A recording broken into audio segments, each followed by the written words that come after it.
We are live. What's up, guys? This is episode 2. We did episode 1 yesterday with Harris Fellman. Oh, nice. Of how email changed my life. And I am here with my fabulous co-host, Brian T. Edmondson. The T is for what, Brian? You insist on having me say it's for trademarks. That's right. Brian just started your last semester in law school. That's correct. I am not a lawyer. Yeah. Me neither. Hallelujah. And we have special guest, Reverend Dr. Sir Colin D. Theriot on the line here on the Zoom. That's me. We're on the StreamYard. Are you beaming in straight from New Orleans, Colin? No. I'm from Louisiana originally, but I've lived in a suburb of Atlanta called Roswell for like 20 years now. Oh, you're in Atlanta now? I thought you still lived.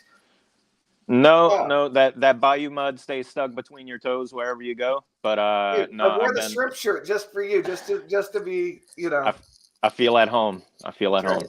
That's right. So, Colin, you are the creator of the Cult of Copy, one of the most interesting, engaging, unusual copywriting Facebook groups on the internet that I'm aware of. That's right. How long has that been around? It was 10 years last year. Started it in 2012. Awesome. And so we want to ask you the question here today. Mm-hmm. How did email change your life? Goodness. In a general way, the internet and I guess email specifically kind of changed my career path. The internet kind of blew up in right when I was finishing high school. This was in 96, 97. And email kind of was ahead of where web development was. A lot more people were using email than developing web pages. Email was like the first easily accessible internet app, I guess. Like everybody had email addresses when it was still like the only way to have a web page, you needed to learn how to code HTML by hand. And I would say from that point onward, every job that I had was gotten via emails that I wrote.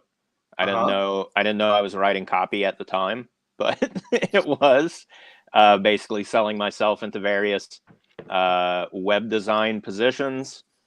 And then met my current wife via emails that I wrote.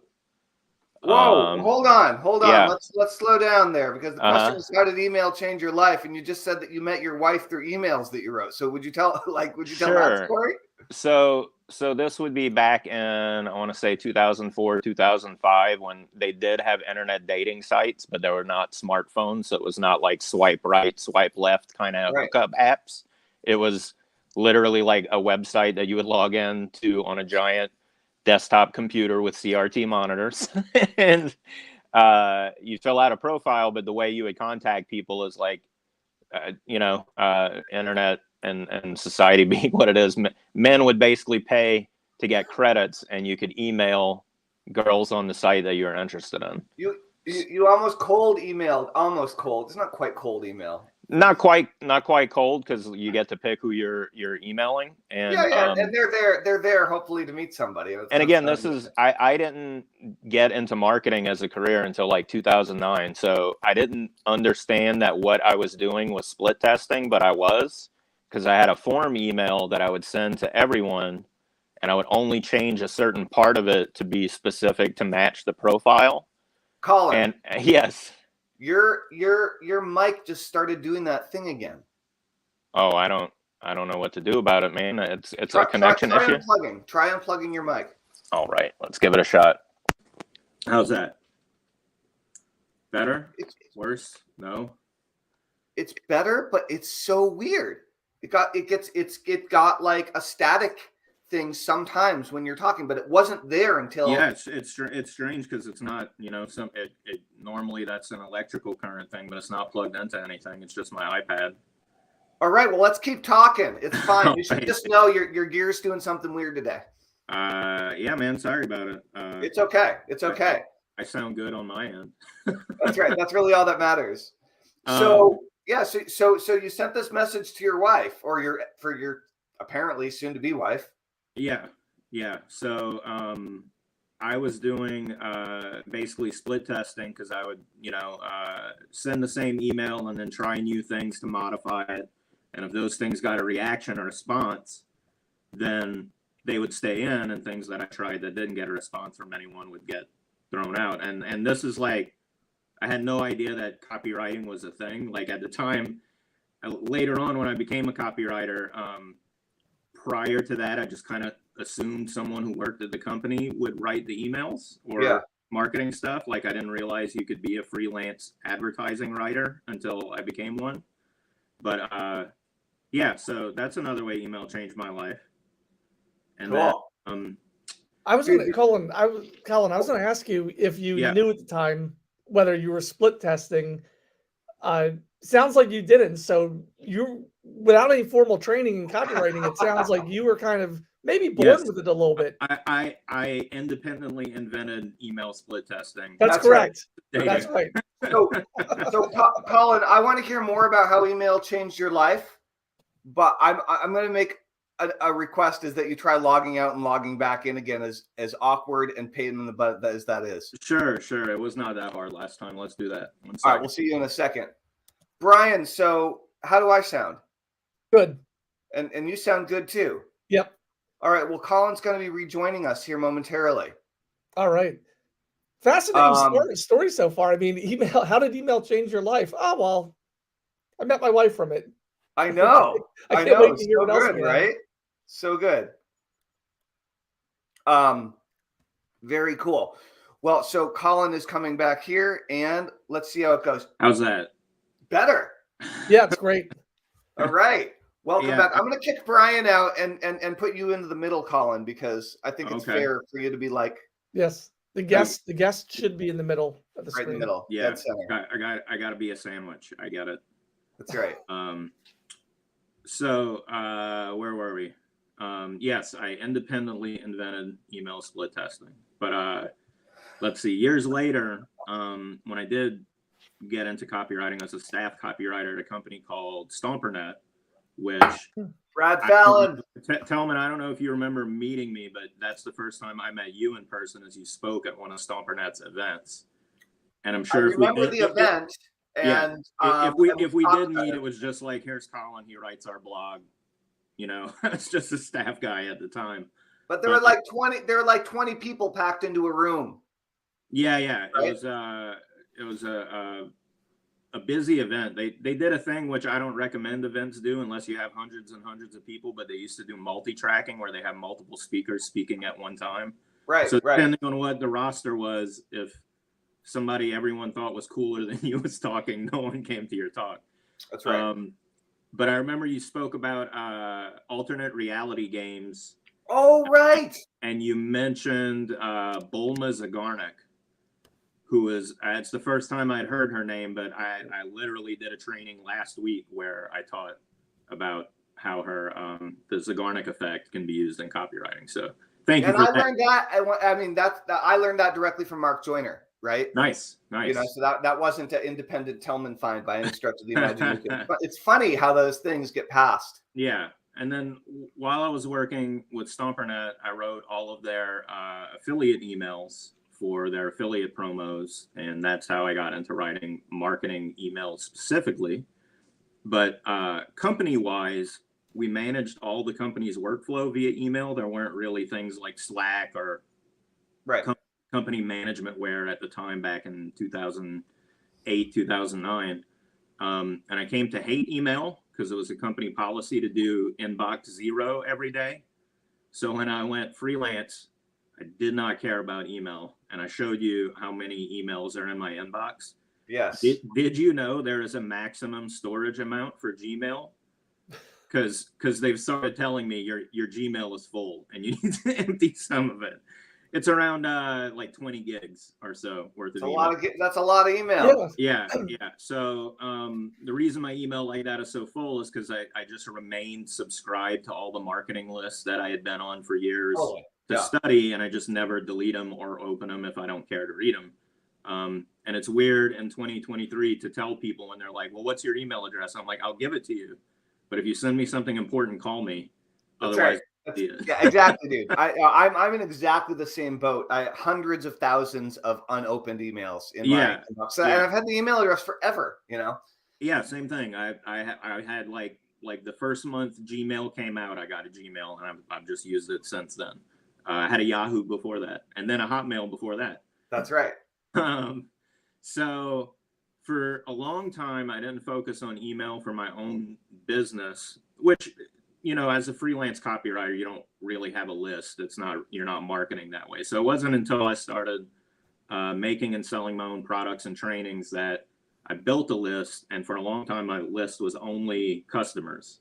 And I would only email my previous customers, hey, I'm doing a new training or whatever. And then eventually, as years went on, the Cult of Copy grew beyond just being a group. I made a website for it. I made a blog. I wrote enough content to have a daily email for every day of the year. And now I send a daily email to my list every day. Dude, can I ask you some questions about that? Yeah, please. So, interestingly, I mean, you started out as an email copywriter. Yeah. Right? Okay. Right. And then you you went through several phases of working for other people, becoming freelance, and eventually developing your own products and services. You started the Cult of Copy, which now has how many members? It hovers around it's like mid 30K. Yeah. Okay, like 30,000 people. Yeah. But only like a year ago did you start the email list for the Cult of Copy. Well, what it was I knew, let's say around 2015 or so, I'm like, I should do a daily email because that's the thing to do. But I didn't want to say, hey, everyone, I have an email list where I send an email daily because I'm really bad at performing in that way. Consistently? Yeah. Like my energy and the muse of working visits in spurts. So like we're in the winter months right now, I'm completely unproductive, but I built up a huge pile of stuff I can plagiarize for myself so it looks like I'm productive. But that's kind of what happened with the email is originally they were group posts, but I was writing them with the intention to have one for every day. Yeah. So I started out by quoting some famous person who was born on that day. Right. And writing about how that relates to copy. Right. So it took me from 2016 until like 2021 until I actually wrote all 366, one for leap year. And now that I have the full amount of them, like as I wrote them each year, I would repost the ones that I wrote from the year before and write new ones to fill in the holes. Yeah. And now I have enough for every day. And then like the first pass that went through, I wrote an exclusive part that's only in the email because I post some of the same content to blogs and social media, but the email subscription has an exclusive part called the Lanyap that's more tactical. That's only in the email. Yeah. So I wrote those and now I put a promo in each email every day. So it's kind of layered. Yeah. Like I wanted a daily email, but it took me like 6 years to get there. And it's evolved over time. But what's funny is people will be like, wow, I really needed to hear this email today. And I'm like, that's great. I wrote it 5 years ago. Yeah. Okay. So this is really interesting. So there are a few things here. Number one is you must have a ghost in your internet connection because it's like we were good until about 45 seconds ago. So I want to ask you more about this, but I'm going to try muting you before you leave. Yes. I'm going to try muting you out and unmute and remuting you and see if there's somehow a static connection inside our broadcasting software. So let's see if that fixes it. So now you're muted. You can talk, but we're not going to be able to hear you. And then we're going to unmute you. You do not want to know what he's saying right now. How's that? Is that better? No. Nope. All right. Yeah. Just leave and come back and we'll see you in a second. What a funny interview.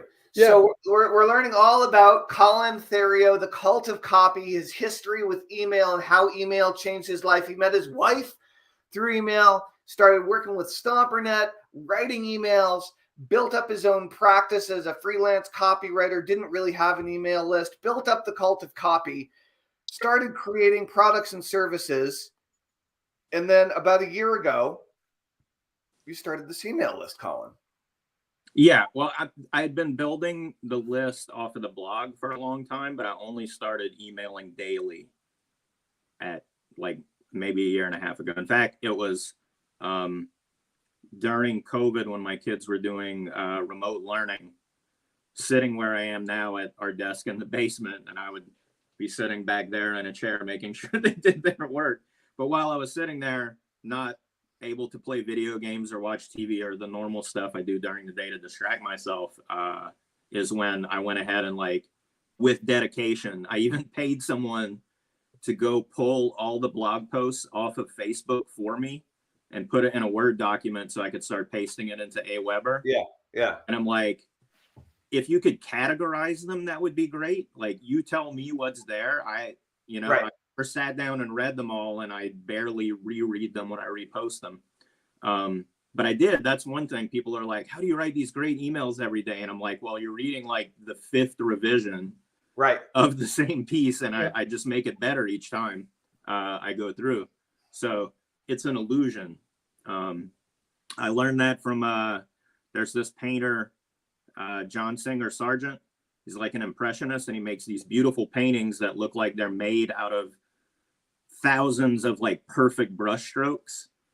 And it's one of those things where you look at it and you're like, man, how long did that guy have to work to get that good, to nail every brush stroke perfectly? But then I read a journal from one of his students who worked in a studio as an assistant. And he said, John would sit there with the canvas and put the brush stroke, and if it wasn't perfect, he would wipe it off with turpentine as many times as it took. So all you're seeing is the final product of all these perfect brush strokes and none of the work that it took to get to each one. Right. I like to think of my email list in that way. I didn't write it that good the first time, but by the 5th time I ran it, it's pretty good. It's got enough edit. Colin, yes.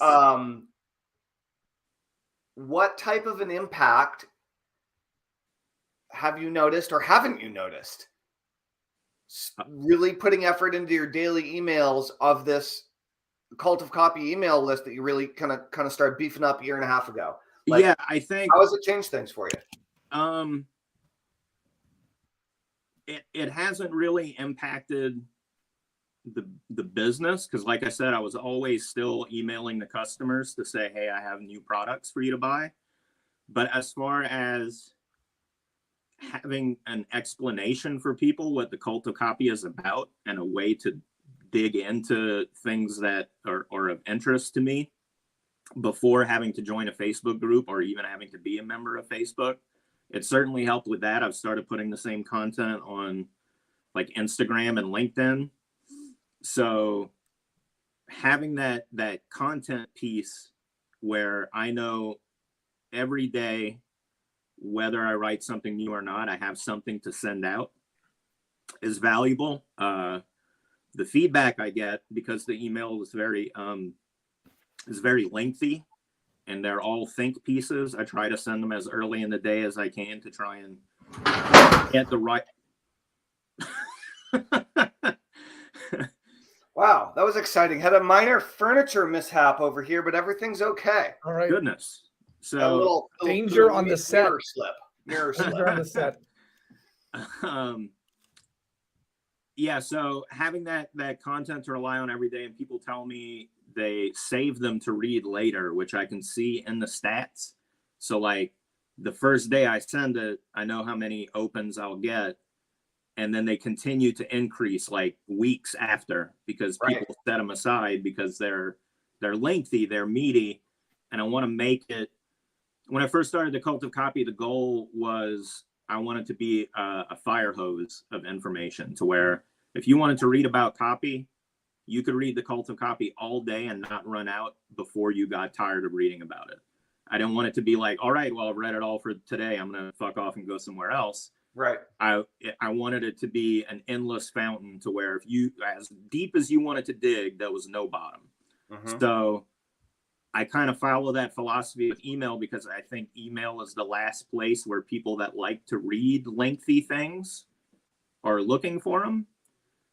Even though most people you know, are busy and have fractured attention spans because of the internet. Like, you can't put a long form piece on Twitter. You used to be able to put it on Facebook, but I think less people read really long things there. There's always a blog, but people got to remember to go there. Whereas with email, I can get the people who want deep, long conversational pieces that are going to react to them. I know that the inbox is the right place to put those things. So that's kind of how I think of it, is a filter. Like, the people who love the stuff that I have the most are going to be email subscribers. And I know that's where they are versus passive fans that, you know, I'll give you a simple copy tip of the day, under 100 words. That will get most people. But if you want to read a 1,000-word article, then you'll subscribe to my list and like what you find there. Cool. Well, where do people go to subscribe to your list, Colin? You can go to cultofcopy.com. There's a little subscription box on every page there.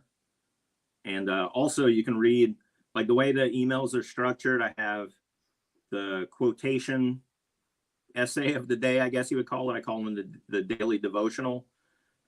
Those are posted to the blog, so you can get an idea of those. And then there's pattern interruption is the ad section where I tell people what I'm promoting or what I'm doing that week. And then there's I call it the lagniappe, which is a Cajun word that means a little bit extra. That is the exclusive part of every email that relates to the daily quote, but it's like, here's how to apply it tactically to your business. And every single day I send out a new one. You might find this interesting, Telman, because you're a fellow publicly admitted weirdo. The structure of my emails, the idea that I mentioned, like in 2016, I was like, I should have a daily email list. Yeah. What was happening is I was doing a marketing study of televangelists, American televangelists, and subscribed to every list I could find. I got a PO box to get on their physical mailing list. I got my group to pay me for exclusive info where I would scan in all the things that they sent me and break it down. But I used that money to give money to the televangelists so I could, like, move up in their list to send me ranks. And I love all this. of that to say, Joel Osteen seemed to be the guy that, like, had the digital marketing down, and everybody kind of imitated the way he was doing it. And he had a daily email, and the structure was, here's a quote from scripture, here's a story about how that tied to some modern person's life, here's a little prayer you can say to bring it into your life, and here's an ad to go make a donation on our website. But when you go to the website, the donation is, for $20, we'll send you an ebook with your donation. For $50, we'll send you a physical book. For $70, we'll send you the video and the book. And then if you lock it in to be like a monthly subscription, then we'll just send it to you every month, and you don't have to worry about it. We'll give you a cool tote bag to put your... Yeah, they're just selling info products. Yeah. Well, what was great is his books are transcripts of his sermons, and the videos are the videos of the sermons, which he's doing anyway. Anyway, right. So, like, I really like the elegance of the way that whole info product business was lined up. And my emails follow that structure. I don't quote scripture. I quote famous people who said something about writing or persuasion or human nature. And then I write, how does this apply to copywriting? Here's a tactical way to apply it to copywriting. Oh, by the way, if you want to buy something from me, here's a link. So I love it. I have a large number of Lutheran ministers in my family, and at one point I was on track to become a Lutheran minister when I was much younger. And so I really like the following of that model, not just because it's a cool, proven way to communicate with people about important things to them that they believe in, and proven for like deep emotional engagement, and because it's a strong financial model. But I guess I also like it because especially with what you have with the Cult of Copy and how successful and valuable that Facebook group is, I really feel like there's a heavy emphasis on congregation, on community, on the group of people that you're actually there to serve and help. Do you Yes, look yes. at your Facebook group and your people like a congregation? I do think of them that way. In fact, my name label here is the Reverend Dr. Sir. That was another joke where a bachelor's degree in fine arts is not really cult leader credentials. Material. So at some point, I went online and I bought an ordained minister certificate with parking pass. It's a big red laminated piece of paper that says official church business. Nice. I also bought a doctorate of divinity with a specialization in esoteric psychology. That was $70. I like that. And then I bought a knighthood from a guy. I think he must have died because the website is gone. Oh. But it was a guy in Las Vegas that claimed to be an heir to the throne of the Kingdom of Bohemia, which hasn't existed for a few hundred years, but used to be what is modern day Poland. Oh. And I thought, those three titles put together, that sounds like a cult leader. That sounds like full force. Yeah. You got it covered.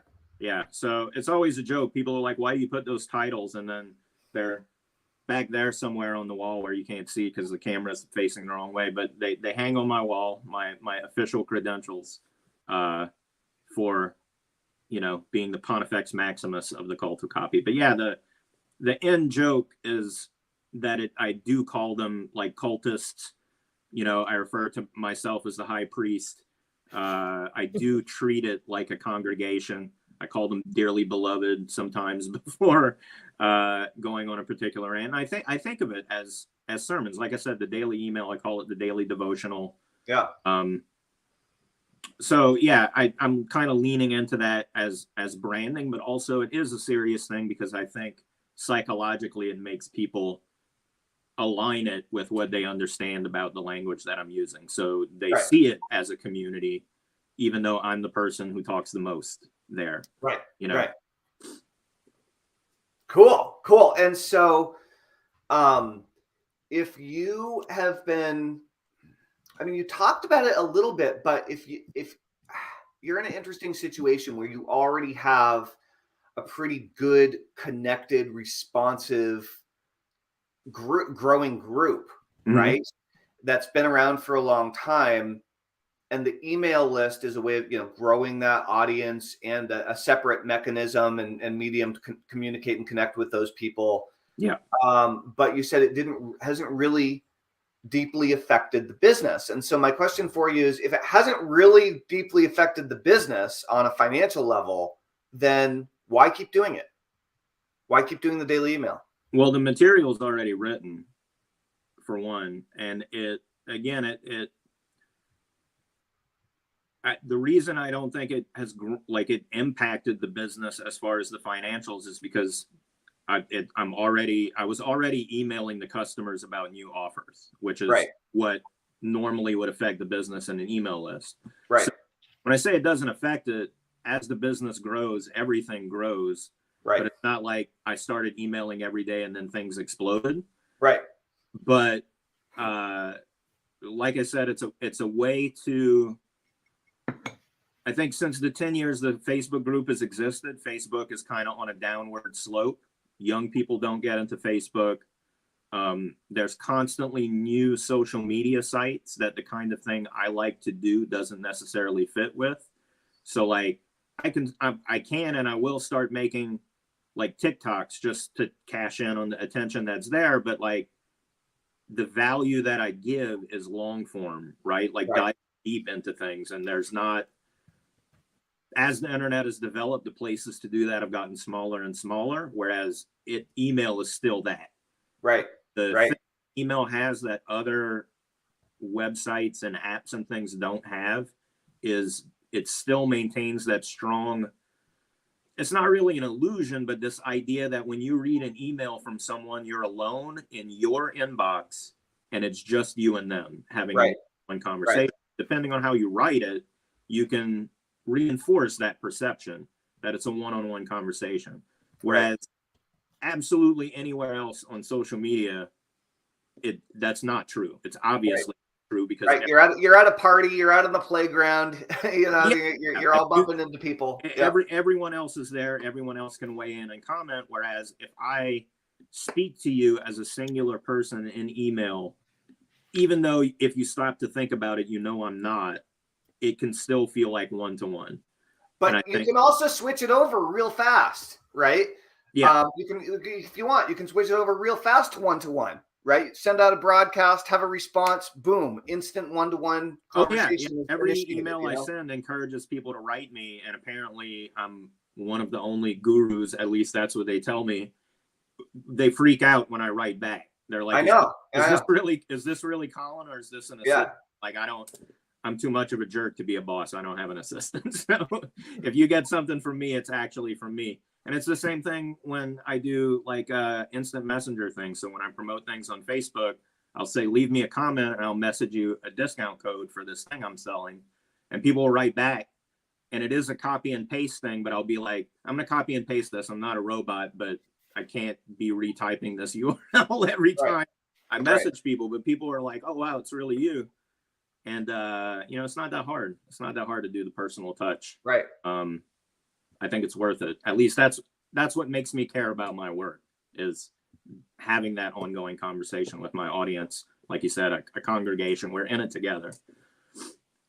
As a teacher of copywriting, and you know, having so many students, probably both short-term and long-term, people who've been following you for free, people who've paid you, and whether it's consulting services, you know, products that programs that they bought. How important do you think it is right now as a teacher of copy for when you're advising entrepreneurs who are starting a new business, growing an existing business online? How important is email as a channel, in your opinion, right now for folks? How focused should people be on that versus some of the other different aspects of their business they could be focused on growing? I think it's foundational, and it's something that I've come to understand more so being a business owner over the years than it made sense. It didn't make as much sense to me as a freelancer. I just didn't get it. But that idea that the money is in the list, and an email address is just one point of contact, but it's one that people take seriously. It's like your home address. You know what I mean? It's different than a broadcast sent out to everyone. It's different than an ad in an app I have to open. Having an email list is really like the primary permission-based way to contact people on a one-on-one basis. You know what I mean? People don't like when you call them on the phone.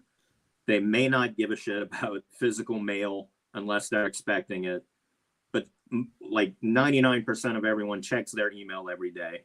Not me, but you know, most people, because important things come there. It's where you get your bills. It's where you get communications from family most of the time. It's real similar. Like there's that line in I think it's the Robert Collier letter book, written 120 some odd years ago or whatever. And marketers quote it all the time, and they misunderstand it. And he said something like, for advertising the work, you want to enter the conversation the prospect is having in their own mind. And a lot of people read that out of context, and they think it has to do with like being psychic to some degree, predicting what it is that they're talking about in their own head. But that's not at all what he meant. He just meant, instead of an ad in the newspaper or a billboard on the street, send them a letter in their mailbox, because those are the conversations that they're having in their head. They're letters coming from family, from people that they owe money to, from places that they work. So if you put your ad there in the same place where they're opening a letter from a loved one and reading it and hearing their voice in their mind, having that virtual conversation when virtual as a word didn't exist yet, that's what he meant. You're entering that mental space where they're having a conversation. So it's like you're talking directly to the salesman instead of reading an ad in the newspaper where you're obviously not having that conversation. So email still has that effect, that power of the one-on-one communication, and it is the one where people are most likely to give it to you and not be mad if you email.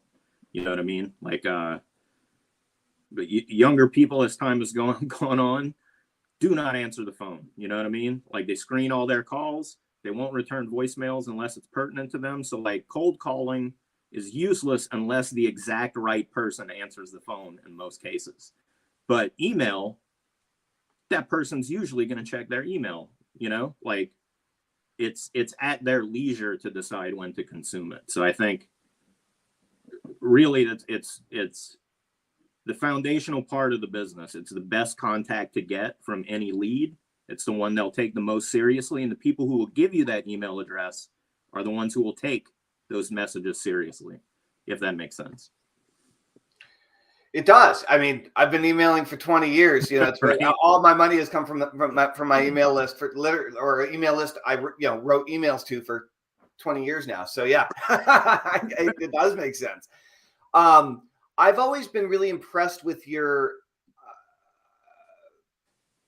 perhaps illusion of consistent productivity. I struggle with consistency myself. I tend to get big ideas in spurts and work super intensely then for a few weeks or a few months at a time, and am constantly trying to get better at being consistent and more regimented and more routine and more but at the same time, I watch what you're doing with your emails and with the content inside your group. And even if you are recycling and improving a lot of old stuff, you are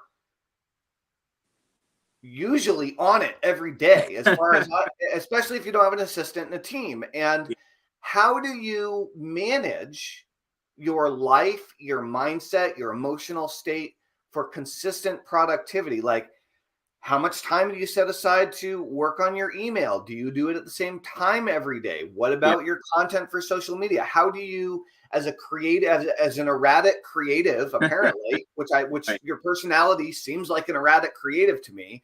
So like as an erratic creative, how do you create consistency in your life for yourself, for your business, and you have a family too? I mean, you know, there's so much to balance there. How, like, what are some of the life business processes or tricks that you figured out to have things work consistently? Yeah. Okay. So the first, I think the foundation of the way that I work as a lazy person who likes to procrastinate and still seem productive came from when I was an employee.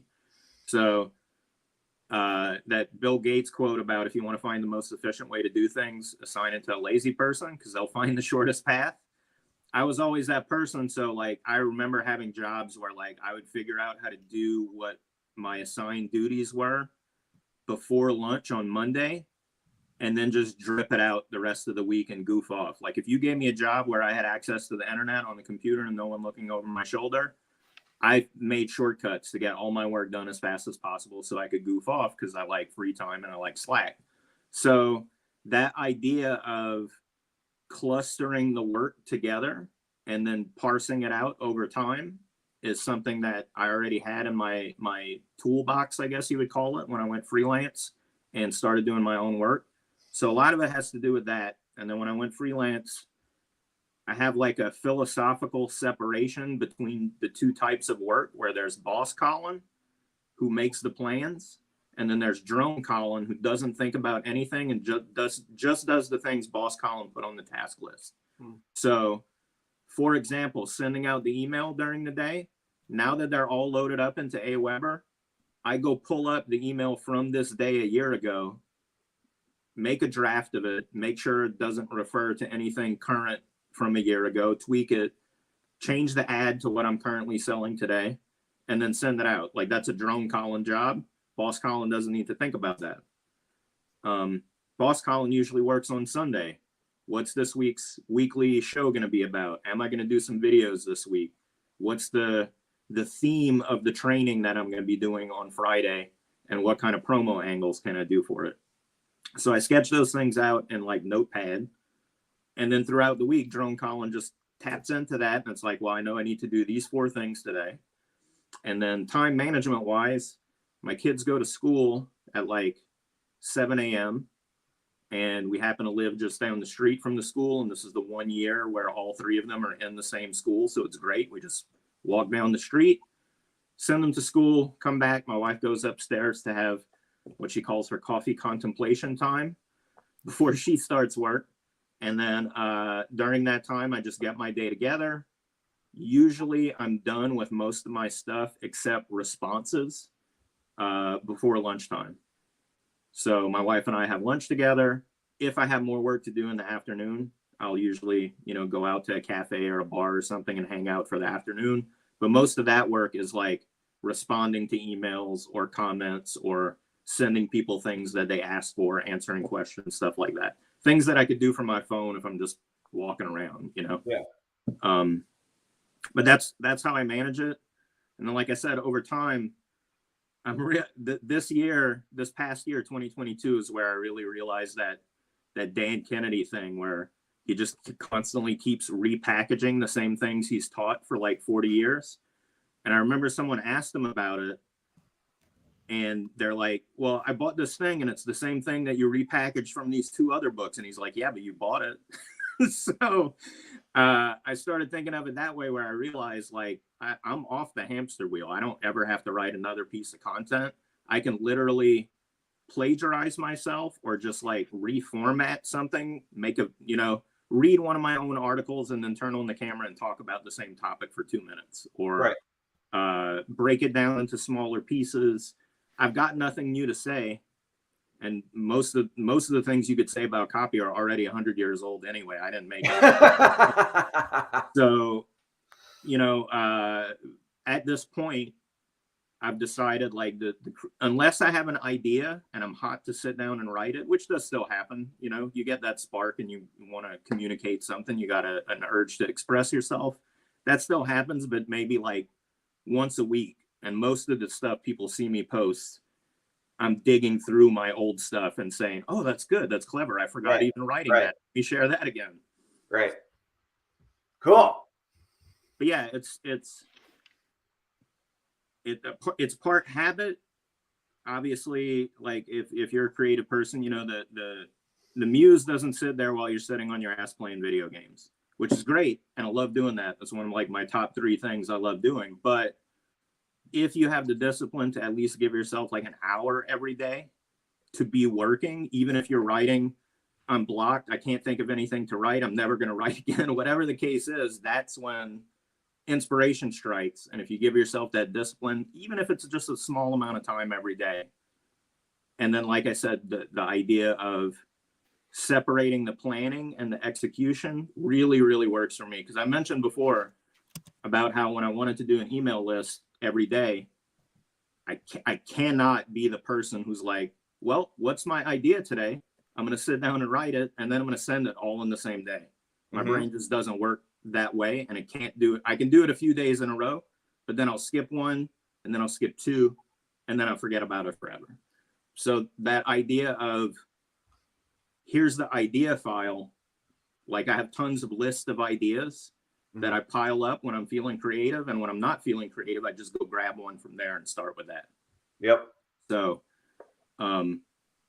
having that separation, I think is really the key to lazy productivity, is that I separate the hard part and the easy part, and I treat it like 2 different jobs instead of one task, which I think if you write copy for a living, like as a freelancer, you don't have that luxury because you're working on one project at a time and you got to put it all in the same bucket.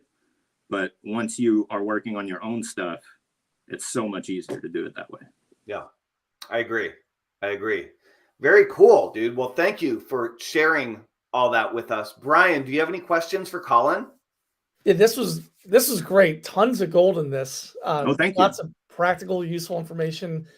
I want to circle back, if you don't mind, earlier when you were talking about what you were doing, borrowing from like other business models. And I love that idea of looking at outside industries, like with Joel Osteen. Yes. Some of the elements that you've borrowed were aspects of like cults and religion. Yes. And I have to ask, because Talman and I have done some promos in the past where we've either tapped into, say, religion. And one time we did a promo where we really tapped into like using guns. Like I actually brought a gun on camera, pointed it, and like people just flipped out. Yeah. So I'm just curious, with some of the marketing you do that you're using, do you ever get any blowback from people? Does that really like turn some people off? Obviously, it's working for you. I mean, the bigger picture of things, right? Yeah, it does have some blowback, but it's one of those things where like where do you think you were? You joined the group called the Cult of Copy. Right. And you asked me to let you in. And, you know, depending on when you asked, like I used to have a question when you joined the Facebook group where I'm like, compose a haiku about a walrus that does not mention the Beatles. And it has to be original. I'm not kidding. And I wouldn't let you in the group if you didn't write one. Or I came to learn like the top 10 haikus about walruses that Google will spit out because people would just look it up and copy and paste the first one they found. But I digress. The idea, like, there's definitely people that have blowback about like the dark side of marketing talk that I do.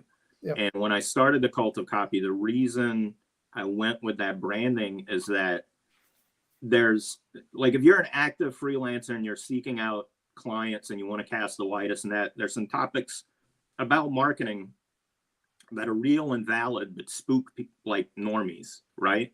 Like talking about tricking people with psychology and manipulation and those negative connotations that make like people already think salespeople are sleazy. if they heard some of the conversations we have about people, it would turn them off.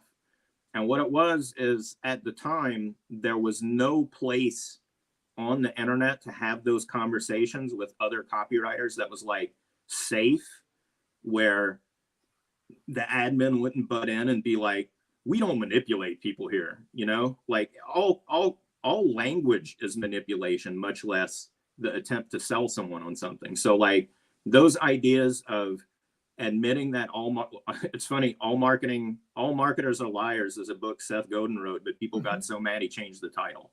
Right. But he was right the first time. And I like just for the sake of example, what I mean, we all know testimonials work to sell more stuff. Testimonials work because of a logical fallacy that someone else's experience would in any way impact your own experience. That's a flaw in thinking. That's illogical. It doesn't make sense, but people believe it. And that's why we share testimonials. Is that not a kind of lie that we know that it works because you're wrong about the way you make decisions and we're going to take advantage of it and not tell you?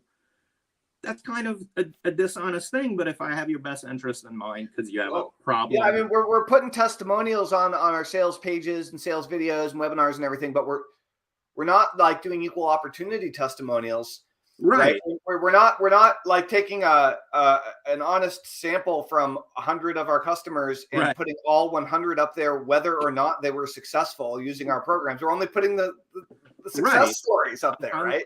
I'm engineering a story automatically. I mean, even foundationally, if I'm a freelance copywriter and I write a letter that you pretend came from you, that's a lie. We're already lying. It is, in fact. Like that salaciousness and willingness to lean into it does cause some people consternation. And to me, that just creates content because of the positioning I have. Because again, you can come in and get on your high horse in the Cult of Copy, but like, I didn't come find you where you were. You asked to join the cult. And now you're mad about what you found here. I could not have labeled it more clearly. The about says what we're all about. So it's one of those where it creates a strong us versus them thing. And if you don't get it and complain about it, it only reinforces that congregational feel. Right. And to tie it to religion, it's kind of like when they send missionaries door to door to knock on doors and try and sell their religion. That's not there to actually talk the person whose house you're at into joining your church. It's there to create that us versus them dynamic with you and your partner getting doors slammed in your face so that we have, you know, like we're persecuted or whatever, right? Like there's them that doesn't get us and there's us and we're in it together having this galvanizing experience that's uniting us, right? So it's really about, that's why there's two. They don't send just one guy to knock on the door. I've never heard that perspective before, Colin, and that's powerful. Yeah. And so it's about creating that, experience in the trenches with you and your partner, trying to push this religion on people that you believe in and having people reject it, it only pushes you closer together in that way. So I think the answer to your question, Brian, is yes, it does make some people upset and it bothers some people, but that only tightens up the theme, the concept of what the cult of copy is and why it exists. It creates that justification for it to exist all the more. That's why it needs to exist, is so people can talk about this stuff among our peers and not worry about, someone wringing their hands and clutching their pearls and thinking we're a bunch of, hooligans and criminals and devil worshippers. That was another one somebody got into me for, because I use medieval paintings to illustrate my posts sometimes, because I don't have to worry about royalties or copyright. But weird little devil monsters and things, and in particular, people in different countries that are more religious than secular get real upset about, like, oh, you got a photo of a demon, I can't follow anything you're talking about. I'm like, it's in a religious book. That's what it's from. Like, it's not a book. It's not an evil book. It's an illustration from a biblical religious thing. That's why it looks that way. It's a medieval painting. A monk painted it. But I digress. Any other questions, fellas? I don't want to keep you. I think we're probably pretty good. This was an excellent interview. Really appreciate you taking the time, Colin. My pleasure, good. Man. I'll try and reciprocate. I started doing my weekly YouTube show again, and I'm sure in a few months I'll run out of things to say for myself. So I'll probably start inviting guests. In fact, I was excited. Check out your YouTube show. Yeah. I used to do it every week years ago, but it's funny. I looked and I'm like, when's the last show that I did? And I looked at my YouTube channel and the last video was like 6 years ago. Wow. So I started doing it again in 2023. And I'm actually excited to have participated and used, StreamYard? That was recommended to me as a way to hook it up to my social media sites as well as YouTube, but I never used it. And I don't like to use things until I say, oh yeah, I did show up a few weeks in a row. That's right. Now let me look for tools. Yeah, exactly. That's another tip. Don't look for solutions to problems you don't have yet. Right. Try it out. I know a lot of people who are like, I want a podcast. What kind of microphone do I need? How about see if you can talk about your topic for an hour, over, and then worry about a microphone. Worry about it sounding good once you discover you can actually do it. That's right. Cool. Well, I would love to. That sounds awesome. Say the word, and we're doing live streaming almost every day at this point. Awesome. So, just let me know. I would love to, and I guess we'll talk soon, everybody. If you have further questions for Colin, please let us know in the comments below. If you're not already on his list, I highly recommend go join the Cult of Copy, both on Facebook and Colin's email list at the URL cultofcopy.com. Thank you. Yeah, you got it, man. Well, again, thank you, Brian. Thank you, Colin. Awesome interview. Episode 2. Triple gold star. Sorry for the audio, but I hope it all works out in the end. It's all good. It's all good. Rock and roll. Well, thanks, everybody. We'll go ahead and wrap up the broadcast. All right. Cool. Bye. Bye.